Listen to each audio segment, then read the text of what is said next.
إن الحمد لله نحمده ونستعينه ونستغفره ونعوذ بالله من شرور أنفسنا ومن سيئات أعمالنا من يهده الله فلا مضل له ومن يضلل فلا هادي له وأشهد أن لا إله إلا الله وأشهد أن محمدا عبده ورسوله أما بعد فأعوذ بالله من الشيطان الرجيم يا أيها الذين آمنوا اتقوا الله حق تقاته ولا تموتن إلا وأنتم مسلمون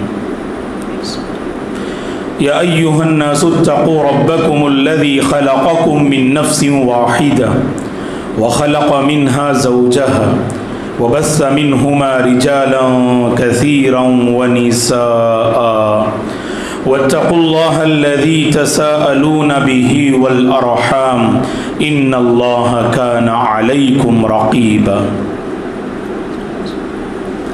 يا أيها الذين آمنوا اتقوا الله وقولوا قولا سديدا يصلح لكم أعمالكم ويغفر لكم ذنوبكم ومن يطع الله ورسوله فقد فاز فوزا عظيما فإن خير الحديث كتاب الله وخير الهدي هدي محمد صلى الله عليه وسلم وشر الأمور محدثاتها وكل محدثة بدعة وكل بدعة ضلالة وكل ضلالة في النار فأعوذ بالله من الشيطان الرجيم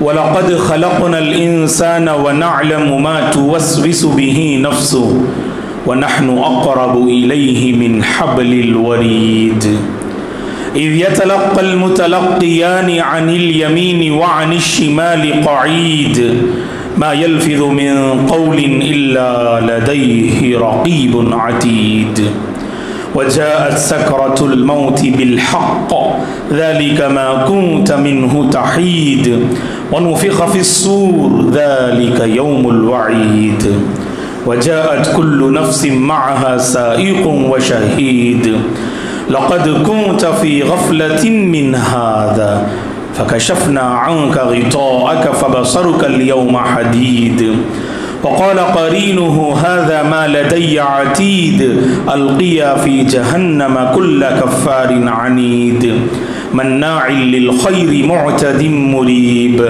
الذي جعل مع الله إلها آخر فألقياه في العذاب الشديد قال قرينه ربنا ما أطغيته ولكن كان في ضلال بعيد قال لا تختصموا لدي وقد قدمت إليكم بالوعيد ما يبدل القول لدي وما أنا بظلام للعبيد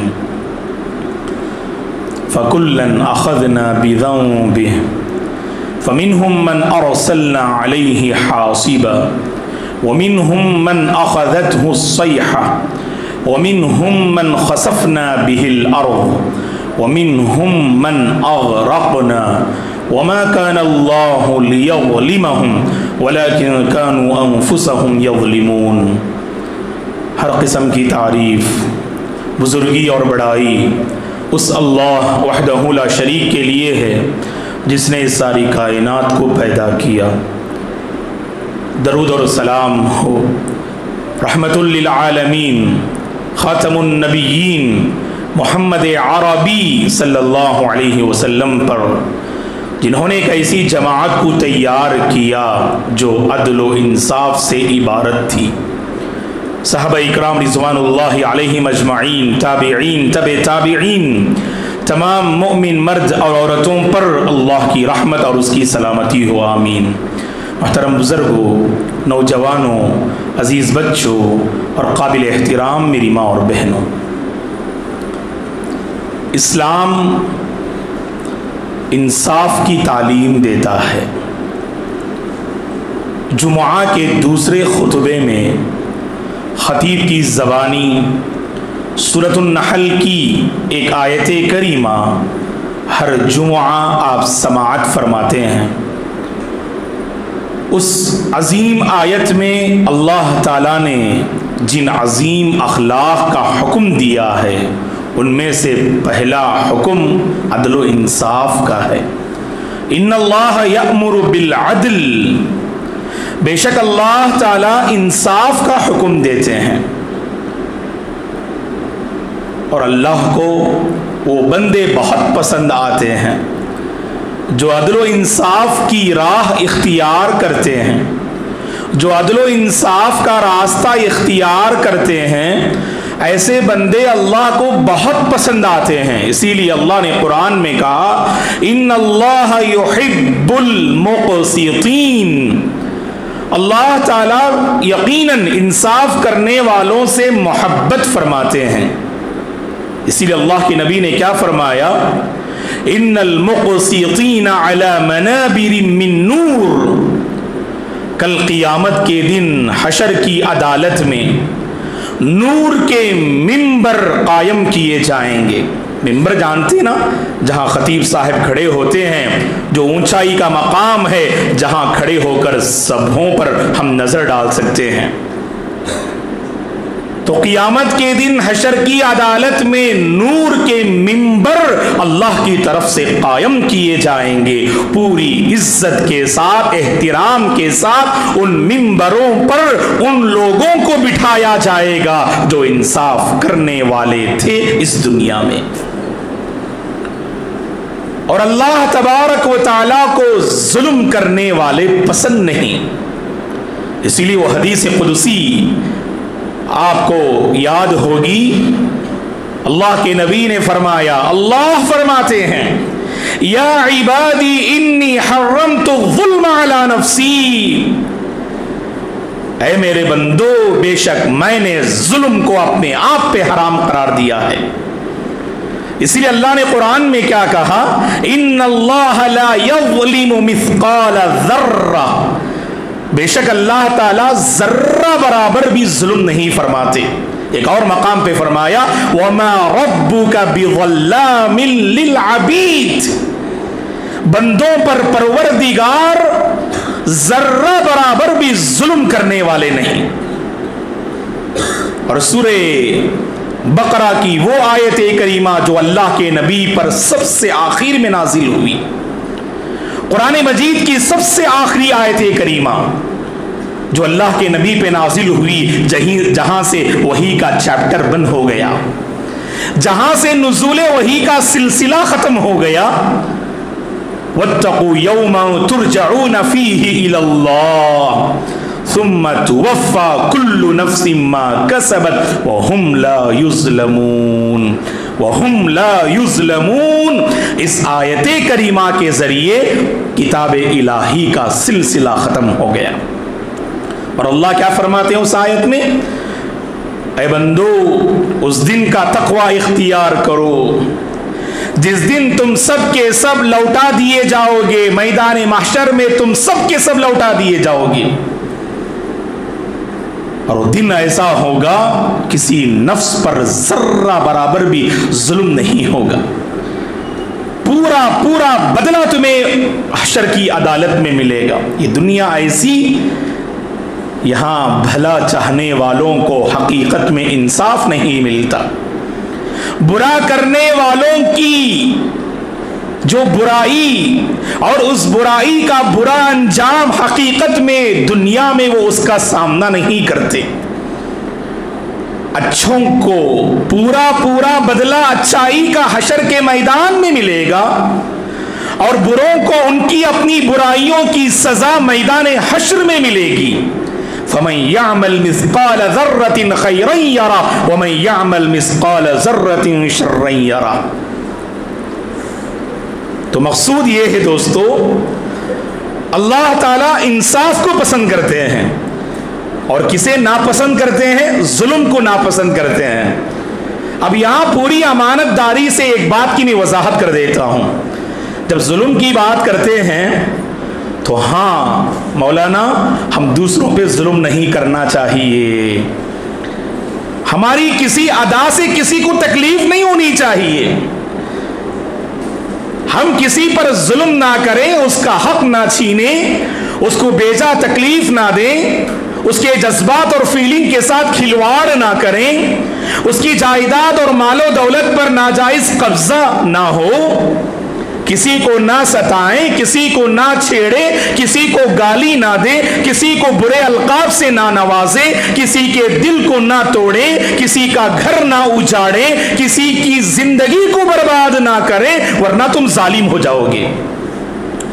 یہ تو وہ مفہوم ہے جو ہم سب جانتے ہیں، اچھی طرح سے جانتے ہیں کہ یہ ہاتھ اس سے ظلم نہیں ہونا، زبان سے ظلم نہیں ہونا، اپنے قدموں سے ہم ظلم نہیں کریں گے.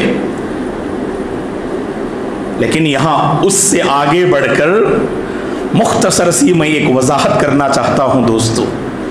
وہ یہ ہے، جہاں میرے اور آپ کے ذہن میں یہ تصور ہے کہ دوسروں پہ ظلم نہ کریں، یہاں ہم آج کے خطبے میں یہ پیغام دیں گے، جب انصاف اللہ کو بہت پسندیدہ ہے، جب ظلم اللہ تعالیٰ اسے ناپسند کرتے ہیں، اپنی ذات کے ساتھ انصاف کرو، اپنی ذات پہ ظلم نہ کرو. یہ بڑا مسئلہ ہے دوستو. آج ہم نے باہر کی دنیا پر بڑی نظر ڈالی تو کوئی ظالم نظر آیا تو کوئی مجرم نظر آیا، کوئی فاسق نظر آیا تو کوئی کافر نظر آیا، لیکن خود کے گریبان میں جھانکنے کی کوئی فرصت مجھے اور آپ کو نہ ملی. نتیجے میں جس ظلم و بربریت کے دلدل میں ہم خود کو پھنساتے چلے جا رہے ہیں، ہمیں اس کا احساس ہی نہیں ہو رہا ہے. اور یاد رکھنا دوستو، ظلم کسے کہتے ہیں؟ اہل علم نے کہا کہ ظلم کہتے ہیں وضع الشیء فی غیر محلہ.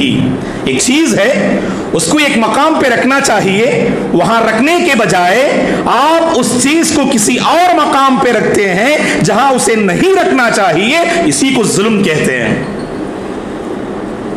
ہر ایک کا جو حق ہوتا ہے وہ حق دینے کی کوشش کرے. آپ کی ذات کا بھی ایک حق ہے، آپ کی زندگی کا بھی ایک حق ہے. اللہ نے جو زندگی مجھے اور آپ کو عطا کی ہے نا، اس زندگی کا بھی ایک حق ہے. اس حق کی ادائیگی میں کوتاہی نہ کرنا، اس حق کی ادائیگی میں خیانت نہ کرنا، اس حق کی ادائیگی میں حدیں پار نہ کرنا. اب بڑا مسئلہ یہی ہے، ہم خود ظالم بنے بیٹھے ہیں اور خود کو بہت بڑا جو ہے انصاف پسند سمجھ رہے ہیں. ہم خود ظالم ہیں اور مصلح بنے بیٹھے ہیں، خود ظالم ہیں اوروں کی نظر میں صالح دکھانا چاہتے ہیں. نہیں اللہ کے بندو، میرے اور آپ کی زندگی میں کہاں کہاں ظلم کا پہلو پایا جاتا ہے، اسے ٹٹولیے، اس کا جائزہ لیجئے گا اور اپنی زندگی سے اس ظلم کو دور کرنے کی کوشش کیجئے گا. اور اللہ کی نظر میں وہ بندہ بڑا ظالم ہے جو توحید کے راستے سے ہٹا ہوا ہے. جس کی زندگی میں خالص توحید نہیں، وہ بڑا ظالم ہے، گرچہ وہ سوشل سروس میں کس قدر آگے کیوں نہ ہو. وہ ظلم کے خلاف آواز اٹھاتا ہے، لوگوں کی مدد کرتا ہے، لوگوں کے کام آتا ہے، اپنے پیسوں سے لوگوں کی ضرورتیں پوری کرتا ہے. جہاں کہیں پریشان حال ہو سب سے پہلے پیش نظر آتا ہے، لیکن خود کی زندگی کو عقیدے سے محروم کر کے رکھا ہے. کوئی صحیح اور خالص عقیدہ زندگی میں نظر نہیں آتا. سمجھ لینا وہ بندہ بڑا ظالم ہے. اسی لیے اللہ نے کیا فرمایا قرآن میں؟ بنی اسرائیل کے وہ نیک انسان جن کے بارے میں اللہ نے سورت ہی نازل فرمائی، سورت اللقمان. لقمان علیہ السلام بنی اسرائیل کے ایک نیکوکار، پرہیزگار، پارسا اور حکمت والے انسان تھے جنہیں اللہ نے علم و حکمت سے نوازا تھا. نبی نہیں تھے، اللہ کے بڑے برگزیدہ انسان تھے. وہ اللہ تعالیٰ نے کالے کلوٹے تھے، جس شکل و صورت میں کوئی خاص پہچان نہیں رکھتے تھے، لیکن اللہ تعالیٰ نے ان کے دل کو بصیرت سے مالا مال فرمایا تھا، علم و حکمت سے اللہ نے نوازا تھا حضرت لقمان علیہ السلام کو۔ لقمان علیہ السلام نے اپنے بیٹے کو نصیحت کرتے ہوئے کیا فرمایا؟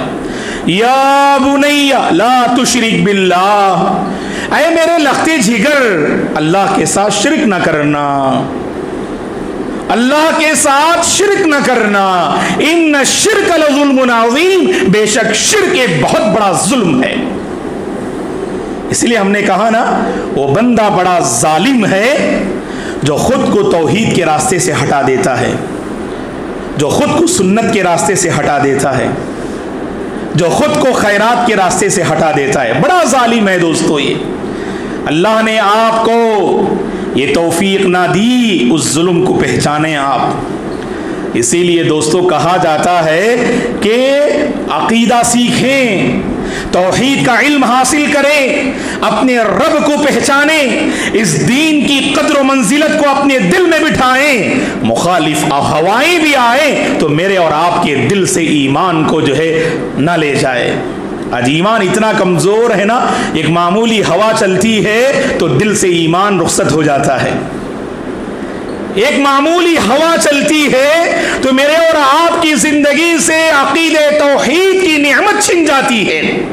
اگر دیکھنا چاہتے ہو مثالیں، کالج میں پڑھنے والی ہماری بچیوں کو دیکھو، اسکول میں پڑھنے والے، کالج میں پڑھنے والے ہمارے نوجوان طلباء اور طالبات کو دیکھیں آپ، وہ کیسے ایمان کا سودا کر رہے ہیں، وہ کیسے اپنی آخرت کو برباد کر رہے ہیں، وہ کیسے نعمت عظمی توحید کی جو ہے نعوذ باللہ سودا بازی کرتے ہوئے نظر آتے ہیں۔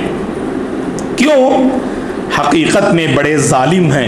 اگر وہ ظالم ہیں تو ان کے ماں باپ بھی معاف کیجئے بڑے ظالم ہیں، جنہوں نے اپنے بچوں کے دلوں میں ایمان کو پیوست اور مضبوط نہیں کیا۔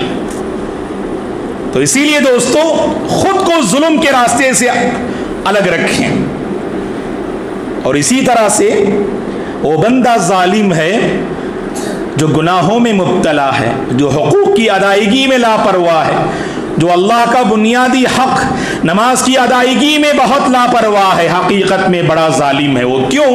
وہ خود کو سزا دے رہا ہے۔ عموماً ہم کیا سمجھتے ہیں، میں نے کہا نا شروع میں، ہم اپنے ہاتھ سے کسی کو تکلیف دیں تو تصور آتا ہے کہ یہ ظلم ہے۔ ارے آپ ایک نماز چھوڑتے ہیں تو خود پہ آپ نے ظلم کیا، یہ کیوں میرے اور آپ کا ذہن نہیں بن رہا ہے؟ اگر ہم نے اس ظلم کو پہچانا دوستو، واللہ العظیم گھر کا ماحول بدل جائے گا، زندگی میرے اور آپ کی سنور جائے گی، ماحول دیندار بن جائے گا، اور لوگ دین سے جڑ جائیں گے، قریب ہو جائیں گے، ایک دوسرے کے بھلا چاہنے والے بن جائیں گے۔ اگر ہم نے یہ جانا، اگر میں نے کوئی نیکی چھوڑی جس نیکی کو مجھے انجام دینا چاہیے تھا، میں نے حقیقت میں وہاں ظلم کیا خود پہ۔ کیسے ظلم کیا؟ وہ حدیث ہمارے ذہن میں ہے نا، اللہ کے نبی نے فرمایا صلی اللہ علیہ وسلم نے، اول ما يحاسب به العبد الصلاۃ، قیامت کے دن سب سے پہلا محاسبہ نماز کا ہوگا۔ اب نماز سے ہم غافل، پھر بھی ہمیں اس ظلم کا احساس ہی نہیں۔ میں نے کہا نا کہ خود ظالم بنے بیٹھے ہیں، اور قوم کی نظر میں ہم بڑے مصلح ہیں، قوم کی نظر میں ہم بڑے مصلح ہیں، پارسا ہیں، نیکوکار ہیں۔ اللہ میرے اور آپ کے دل کا حال اچھی طرح سے جانتا ہے۔ اسی لیے دوستو اپنے گناہ کو پہچانو، اپنی غلطی کا اعتراف کرو، اپنی کمزوری کو جانو، اللہ کے حضور کمزوری کے حوالے سے سوال کرو، اے اللہ مجھے ظالم نہ بنا، میں خود پہ بہت ظلم کر رہا ہوں۔ اللہ اکبر۔ وہ کتنی پیاری دعا ہے جو اس جو ہے سبحان اللہ تاریخ انسانی کی سب سے پہلی دعا ہے۔ تاریخ انسانی کی سب سے پہلی دعا کون سی دعا؟ تاریخ انسانی کی پہلی دعا جسے اللہ تعالیٰ نے 8ویں پارے میں سورہ اعراف میں بیان کیا۔ باپ آدم علیہ السلام سے بھول ہوئی، ماں حوا علیہ السلام سے بھول ہوئی، اللہ نے کہا کہ درخت کے قریب نہ جائیں، وَلَا تَقْرَبَا هَذِهِ الشَّجَرَةَ۔ دیکھیے سبحان اللہ، اللہ کے الفاظ دیکھیے، فَتَكُونَا مِنَ الظَّالِمِينَ۔ اللہ اکبر۔ وَلَا تَقْرَبَا هَذِهِ الشَّجَرَةَ فَتَكُونَا مِنَ الظَّالِمِينَ، اس درخت کے قریب نہ جانا اے آدم اے حوا، اس درخت کے قریب نہ جانا، اگر تم چلے گئے تو تم ظالموں میں سے ہو جاؤ گے۔ غور کرنے کی بات یہ ہے، درخت کے قریب جا کر کسی کو تکلیف نہیں دے رہے تھے وہ، اگر درخت کے قریب جاتے تو وہاں کوئی اور تیسرا انسان نہیں تھا یا تیسری کوئی مخلوق نہیں تھی کہ جس سے ان کے جانے سے تکلیف پہنچے، جنہیں تکلیف پہنچے، ایسی بات تھی کیا؟ نہیں۔ تو پھر اللہ نے ظالم کیوں کہا؟ ظالم اس لیے کہا کہ جو بندہ رب کے پیغام کو بھولتا ہے وہ ظالم ہے، جو رب کا کہا نہیں مانتا ہے وہ ظالم ہے، جو راہ سنت کو اختیار نہیں کرتا ہے وہ ظالم ہے، جو توحید سے راضی نہیں وہ ظالم ہے، جو شرک سے مطمئن ہے وہ ظالم ہے، جو گناہ سے راضی ہے وہ ظالم ہے، جو بدعت میں مبتلا ہے اور اپنی بدعت پر سنت کا لباس اڑائے وہ ظالم ہے، حق کی حقانیت جاننے کے باوجود اسے تسلیم نہ کرے وہ ظالم ہے۔ اسی لیے بھول ہو گئی، شیطان نے بہکا دیا، جس درخت کے قریب جانے سے منع کیا آدم و حوا وہاں چلے گئے اور احساس ہوا، دیکھیے گا اپنے ظلم کا احساس ہوا، خود پہ جو انہوں نے ظلم کیا، رب کا کہا ماننا چاہیے، اس معاملے میں ان سے جو بھول ہوئی اسے انہوں نے پہچانا۔ اللہ اکبر۔ اور کیا کہا؟ قال ربنا ظلمنا انفسنا وان لم تغفر لنا وترحمنا لنكونن من الخاسرین۔ بڑی بہترین دعا ہے دوستو، اور ہم نے کہا اس تاریخ انسانی کی سب سے پہلی دعا ہے جو آدم و حوا کی زبان سے نکلی تھی۔ یہ دعا آدم و حوا علیہم السلام کی زبان سے نکلنے والی یہ عظیم دعا یاد کر لیں، اپنی دعاؤں میں اسے شامل کر لیں۔ ربنا ظلمنا انفسنا، اے ہمارے رب ہم نے خود پہ بڑا ظلم کیا ہے، اللہ اکبر، خود پہ ہم نے بڑا ظلم کیا۔ وَإِن لَمْ تَغْفِرْ لَنَا، اگر تو ہمیں معاف نہیں کرے گا، وَتَرْحَمْنَا، اور تو ہم پہ رحم نہیں کرے گا، لَنَكُونَنَّ مِنَ الْخَاسِرِينَ، تو ہم نقصان اٹھانے والوں میں سے ہو جائیں گے۔ تو دوستو اپنی کمزوری کو پہچانیں۔ جمعہ کے خطبوں میں اس لیے میرے اور آپ کی حاضری ہوتی ہے دوستو، تاکہ میں اپنی کمزوری اور آپ اپنی کمزوری کی اصلاح کرنے والے بن جائیں، اپنے آپ پہ ظلم نہ کریں۔ اللہ کے بندو، یہ زندگی بہت بڑی امانت ہے، اور یاد رکھنا جب ہم اس دنیا سے رخصت ہو جائیں گے اور قبر کی اس تنہائی اور تاریکی کے حوالے ہو جائیں گے تو ظالم نامراد ہوگا، ظالم ناکام ہوگا، ظالم کی حسرتیں وہاں سے شروع ہوں گی، ظالم کی تباہی اور بربادی قبر سے شروع ہوتی ہے۔ اگر ہم چاہتے ہیں اپنی قبر کو پر نور بنائیں، اگر ہم چاہتے ہیں اپنی قبر کو کشادہ کر دیں، دوستو یہ جو زندگی اللہ نے مجھے اور آپ کو دی ہے، دیکھیے گا اللہ نے یہ وسیع و عریض زمین اللہ نے میرے اور آپ کے حوالے کی ہے۔ قبر میں جانے کے بعد آپ خود کو جو ہے کشادہ نہیں کر سکتے، خبر میں جانے کے بعد خود کو آپ پر نور نہیں کر سکتے، خبر میں جانے کے بعد خود کو ہم سنبھال نہیں سکتے، خبر میں جانے کے بعد خود کو ہم ظلم کے راستے سے الگ نہیں کر سکتے۔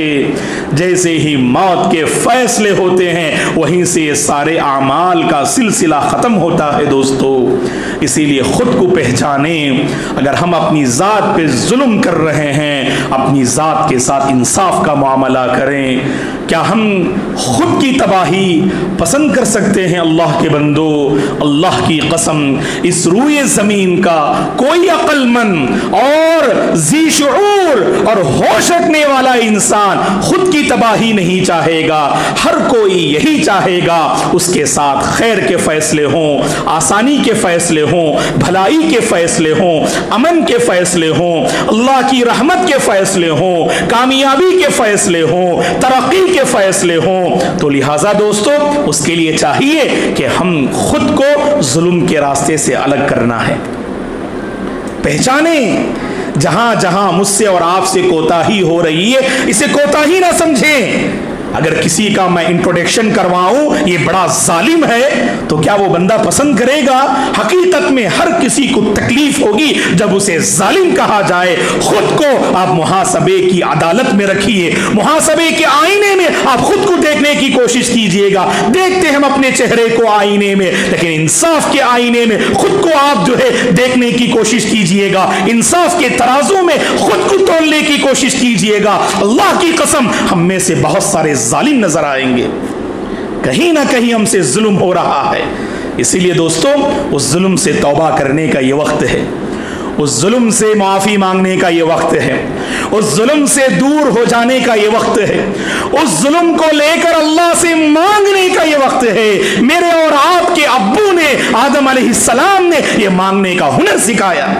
ربنا ظلمنا انفسنا، باپ آدم علیہ السلام کو اپنی بھول کا، اپنی غلطی کا احساس ہوا تو کیا کہا؟ ربنا ظلمنا انفسنا، اے اللہ ہم نے خود پہ ظلم کیا ہے، تو ہمیں معاف فرما، ہم پر رحم فرما۔ اور آخر میں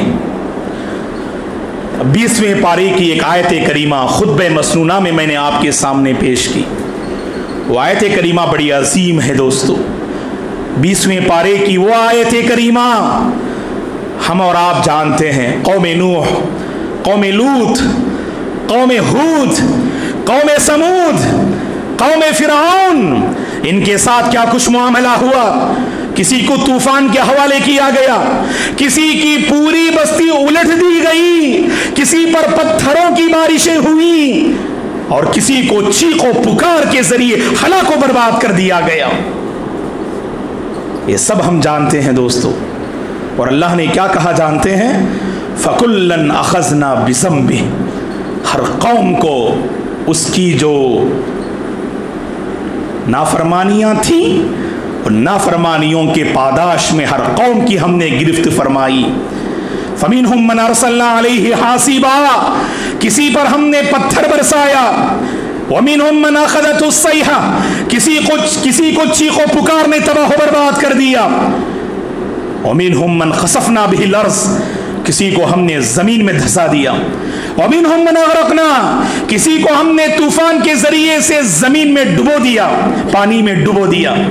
اور آگے اللہ فرماتے ہیں آخر میں وَمَا كَانَ اللَّهُ لِيَظْلِمَهُمْ، اللہ ان پہ ظلم کرنے والے نہ تھے، اللہ ظلم کرنے والے نہ تھے، وَلَكِنْ كَانُوا أَنفُسَهُمْ يَظْلِمُونَ، وہ خود پہ بہت ظلم کر رہے تھے۔ اللہ کے بندو، اللہ تو بڑے مہربان ہے نا، اسی لیے ترتیب کے حساب سے قرآن پڑھیے گا۔ سورہ فاتحہ قرآن کی پہلی سورت ہے جو ترتیب ہم پڑھتے ہیں۔ کیا کہا اللہ نے اپنا انٹروڈکشن کراتے ہوئے؟ الحمدللہ رب العالمین الرحمن الرحیم، رب ذوالجلال ورب ارض و سما ورب کائنات، اپنا انٹروڈکشن کراتے ہوئے کہتا ہے الرحمن الرحیم۔ وہ تو بندوں پہ رحم کرنا چاہتا ہے دوستو۔ ہم خود کو ظلم کے راستے پہ لگا کر اللہ کی رحمت سے محروم ہوتے جا رہے ہیں۔ بس دعا کیجئے گا اللہ تعالیٰ مجھے اور آپ کو ظلم کے راستے سے مکمل دور رہ کر زندگی گزارنے کی توفیق عطا فرمائے۔ عدل و انصاف اپنی ذات پر قائم کرنے کی اللہ ہم سب کو توفیق عطا فرمائے۔ اللہ تعالیٰ ظالموں کو ہدایت دے، ظالموں کو اللہ تعالیٰ ہدایت دے، انہیں اپنی کمزوریوں، کوتاہیوں اور اپنی غفلتوں کو پہچاننے کی اللہ انہیں توفیق عطا فرمائے۔ جہاں کہیں مظلوم مسلمان ہیں اللہ سبوں کے حق میں رحم کے، امن کے اور خیر کے فیصلے فرمائے۔ جہاں کہیں لوگ پریشان حال ہیں اللہ سب کی پریشانی کو دور فرمائے۔ اللہ ہم سب کے حق میں برکتوں کے فیصلے فرمائے۔ ہر قسم کی الجھن سے، پریشانی سے اللہ ہم سب کی حفاظت فرمائے۔ اللہ تعالیٰ خود پر، گھر والوں پر، بیوی بچوں پر، خاندان والوں پر، محلے والوں پر، دوست و احباب پر، بستی والوں پر انصاف کا معاملہ اور ان کے ساتھ انصاف کا معاملہ قائم کرنے کی اللہ ہم سب کو توفیق عطا فرمائے۔ اللہ تعالیٰ ہم سب کو راہ خیر پر لگا دے، راہ ایمان پر لگا دے۔ کالجز اور اسکول میں پڑھنے والے ہمارے بچوں اور بچیوں کی اللہ حفاظت فرمائے، ان کی عزت و آبرو کی اللہ حفاظت فرمائے، نوجوانان ملت کی اللہ حفاظت فرمائے۔ جو شادی کے مرحلے میں قدم رکھ چکے ہیں اللہ ان کے حق میں نیک جوڑوں کے فیصلے فرمائے، نیک جوڑے اللہ انہیں نصیب فرمائے۔ جن کی شادیاں ہو چکی ہیں اللہ ان کی زندگی میں الفت و محبت کے فیصلے فرمائے، نیک اولاد کے فیصلے فرمائے۔ جن کو اللہ نے اولاد سے نوازا ہے اللہ تعالیٰ اولاد کو نیک بنا دے، دیندار بنا دے، پرہیزگار بنا دے، قوم کا داعی اور متقی بنا دے۔ اللہ تعالیٰ ہر فتنے سے ہم سب کی حفاظت فرمائے، ہر فتنے سے اللہ ہم سب کی حفاظت فرمائے۔ اللہ ہم سب کو ایمان پہ باقی رکھے اور ایمان پر خاتمہ نصیب فرمائے، آمین۔ اقول قولی ھذا واستغفر اللہ لی ولکم ولسائر المسلمین من کل ذنب فاستغفروہ انہ الغفور الرحیم۔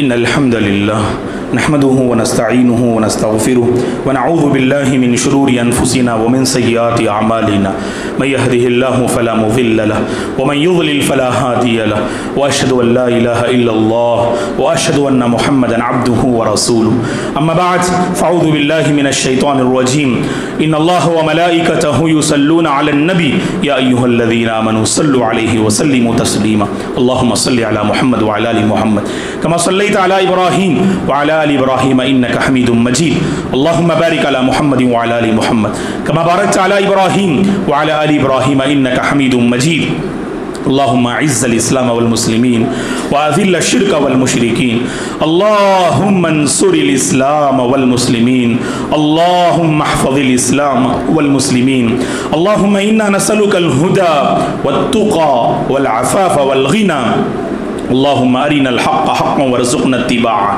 وأرنا الباطل باطلا وارزقنا اجتنابه اللهم بارك لنا فيما رزقتنا وبارك لنا في أعمالنا اللهم بارك لنا في أولادنا اللهم بارك لنا في أوقاتنا اللهم بارك لنا في حياتنا عباد الله رحمني ورحمكم الله فاعوذ بالله من الشيطان الرجيم ان الله يأمر بالعدل والإحسان وإيتاء ذي القربى وينهى عن الفحشاء والمنكر والبغي يعظكم لعلكم تذكرون اذكروا الله العظيم يذكركم ولذكر الله تعالى أكبر والله يعلم ما تصنعون